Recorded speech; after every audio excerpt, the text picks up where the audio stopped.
नमस्कार दोस्तों, हमारे चैनल के अंदर आपका स्वागत है। दोस्तों, आज हम आपको बताने वाले हैं हनुमान जी जिस किसी भी चीज़ से सबसे ज़्यादा प्रसन्न होते हैं या हनुमान जी इस चीज़ को याद करते ही आपके पास आ जाते हैं। दोस्तों, वह चीज़ है हनुमान चालीसा।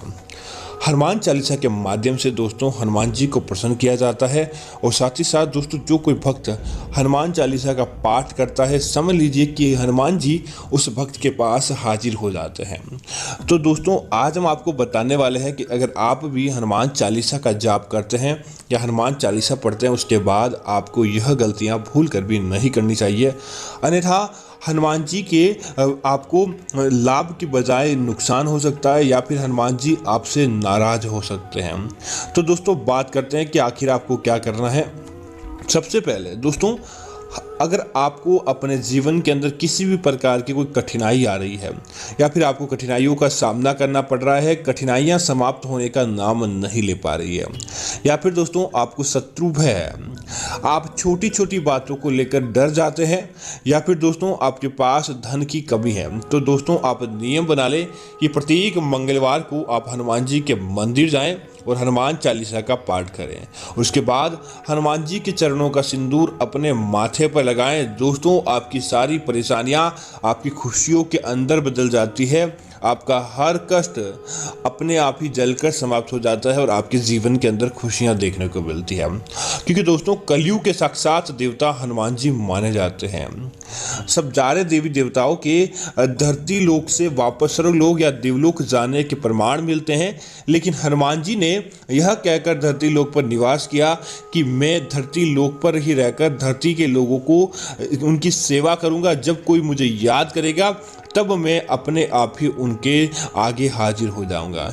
उसी समय से दोस्तों हनुमान जी धरती लोक पर ही निवास करते हैं और अपने भक्तों का उद्धार करते हैं। लेकिन दोस्तों इस बात का आपको जरूर ध्यान रखना चाहिए कि जब भी आप हनुमान चालीसा का जाप कर लें, उसके बाद आपको यह गलतियां भूल कर भी नहीं करनी चाहिए, अन्यथा हनुमान जी आपसे जिस प्रकार से लाभ प्राप्त होते हैं, प्रसन्न होते हैं, आपसे क्रोधित भी हो जाते हैं। दोस्तों, सबसे पहली गलती, अगर आप हनुमान चालीसा का दोस्तों जाप कर रहे होते हैं, तब आपको ध्यान रखना चाहिए कि आपको अपने मुख के अंदर किसी भी प्रकार के नशे का सेवन नहीं करना है, और मुख के अंदर नशीली चीज रखकर या मुख के अंदर किसी प्रकार का अन्न भी रखकर आप हनुमान चालीसा का जाप करते हैं, तो दोस्तों आपको हनुमान चालीसा का लाभ प्राप्त नहीं हो पाता, बल्कि आपको हो सकता है किसी न किसी रूप से हनुमान जी की नाराजगी का सामना करना पड़े। इसीलिए जब भी आप हनुमान चालीसा का जाप करें, आप अपने मुख को अच्छी तरह से धो लें और कुल्ला कर लें। उसके बाद ही आपको हनुमान चालीसा का जाप करना चाहिए ताकि आपको धन लाभ प्राप्त हो। दोस्तों, दूसरी चीज की बात करें तो इस बात का भी ध्यान रखिए, हनुमान चालीसा का जाप करते समय आप कभी भी काले वस्त्र धारण नहीं करें।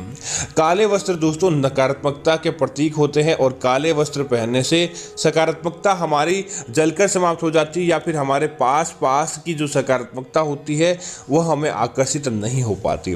इसीलिए आपको जब भी आप हनुमान चालीसा का पाठ करें, काले वस्त्र धारण नहीं करें, बल्कि चटक रंगों के या फिर आप किसी भी प्रकार के रेशमी वस्त्र धारण कर लें, लेकिन काले वस्त्र भूल कर भी आपको धारण नहीं करने चाहिए।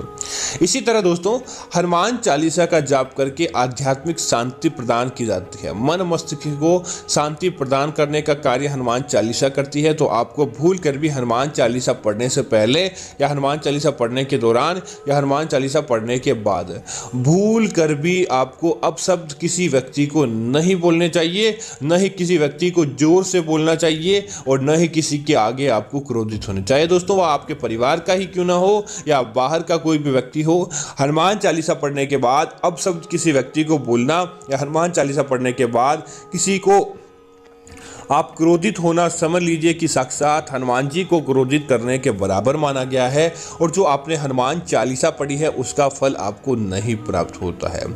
इसी तरह दोस्तों हनुमान चालीसा पढ़ने वाले व्यक्ति कभी भी मांसाहार का सेवन नहीं करें। अगर आप हनुमान चालीसा पढ़ते हैं और उसके बाद मांस का सेवन करते हैं, तो दोस्तों हनुमान जी आपको लाभ देने के बजाय आपके ऊपर क्रोधित हो जाते हैं, क्योंकि दोस्तों हनुमान जी ने ब्रह्मचर्य का और सात्विकता का पालन पालन किया था। हनुमान जी ने कभी भी मांस का, मदिरा का सेवन न तो अपने पास आने दिया और न ही इसको करने की बात कही। तो आप इस बात का ध्यान रखिए, जब भी आप मंगलवार के दिन हनुमान जी की पूजा पाठ करें या हनुमान चालीसा करें, तब आपको भूल कर भी मांसाहार का सेवन उस दिन तो नहीं करना चाहिए। इसी तरह दोस्तों इस बात का ध्यान रखें, महिलाएं विशेष रूप से ध्यान रखें, कई महिलाओं ने कमेंट किया कि अपने मासिक धर्म के अंदर आप हनुमान चालीसा का पाठ कर सकते हैं या नहीं। तो दोस्तों आपको मासिक धर्म के दौरान हनुमान चालीसा का पाठ नहीं करना चाहिए, बल्कि आप अपने निश्चित तौर पर कार्य करें, लेकिन इस दौरान आपको न तो हनुमान जी के मंदिर जाना चाहिए और न ही आपको हनुमान चालीसा का पाठ करना चाहिए। हनुमान जी आपसे क्रोधित नहीं होंगे, बल्कि आप अपने सही समय के दौरान वापस हनुमान जी की पूजा पाठ करें, उनकी आराधना करें, आपको निश्चित तौर पर लाभ प्राप्त होगा और आपको आपके जीवन के अंदर तरक्की देखने को मिलेगी। इसी तरह दोस्तों हनुमान चालीसा का जाप करने के बाद आप इस बात का जरूर ध्यान रखें कि तुरंत सोने के लिए चले जाते हैं तो भी आपको लाभ प्राप्त होता है। क्योंकि दोस्तों जब आपको अच्छी नींद नहीं आती, आपको बुरे स्वप्न आते हैं या फिर आपको किसी प्रकार का मानसिक विकार रहता है, तब अगर आप हनुमान चालीसा का जाप करते हैं और उसके बाद सोने के लिए चले जाते हैं तो आपका मस्तिष्क खिला खिला रहता है और आपको अच्छी निद्रा की प्राप्ति होती है। बुरे स्वप्न, बुरी शक्ति और नकारात्मकता भी आपके पास नहीं आती। इसी वजह से ऐसा चमत्कार आपके जीवन के अंदर देखने को मिलेगा। इसी तरह दोस्तों इस बात का भी ध्यान रखिए, जब भी आप हनुमान चालीसा का जाप करते हैं आपको सही तरीके से हनुमान चालीसा का उच्चारण करना चाहिए। अगर आप हनुमान चालीसा का सही तरीके से उच्चारण नहीं कर पाते हैं तो आप सुन लें, लेकिन आप जाप नहीं करें। और दोस्तों दूसरा यह है कि हनुमान चालीसा पढ़ने के बाद आपको कभी भी बीच में नहीं उठना चाहिए। पूरी चालीसा का जाप करने के बाद ही आपको उठना चाहिए। ऐसा नहीं कि आप आधी चौपाई बोले और उसके बाद पूजा पाठ करना बंद कर दें या उसके बाद आप पूजा नहीं करें।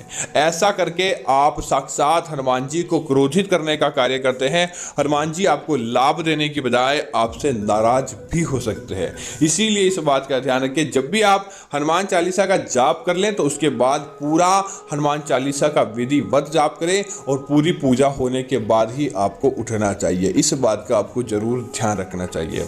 इसी तरह दोस्तों अगली चीज की बात करें तो जब भी आप हनुमान चालीसा का पाठ करने वाले होते हैं तो आपको हनुमान जी को कुछ प्रसाद आदि जरूर चढ़ाना चाहिए। जैसे कि आप गुड़ और चने का भोग लगा दें और उसके बाद आप स्वयं या अपने परिवार के कोई भी सदस्य ग्रहण करें या हनुमान जी का यह प्रसाद ज़्यादा से ज़्यादा लोगों के मध्य बांट दें, ताकि हनुमान चालीसा की सकारात्मकता आपके आसपास फैले, उसकी मिठास आपके आसपास फैले और साथ ही साथ आप अपने घर परिवार के अंदर तरक्की देख पाएं।